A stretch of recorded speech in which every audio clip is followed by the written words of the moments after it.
سلام. آیا در قوانین ایران برتری حقوقی برای زنها هم وجود داره؟ به نظر میاد که اینطوری باشه. مثلا اگر طلاق از سوی مرد باشه، خانم‌ها میتونن تا نصف دارایی مرد رو به نام خودشون منتقل کنن، یا از طریق مهریه میتونن اموال مرد رو به نام خودشون بزنن حتی بعد از مرگش. مهریه قبل از هر طلبی باید پرداخت بشه.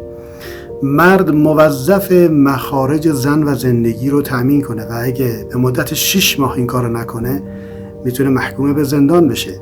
زن اگر میلیاردر هم باشه میتونه ریالی از اموال خودش رو وارد زندگی نکنه و مرد موظفه که تأمین کنه.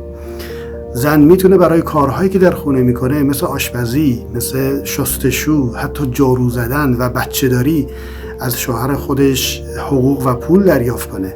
زن در حضانت فرزندان اولویت داره. بنابراین به نظر میاد برتری حقوقی هم وجود داره برای خانم‌ها.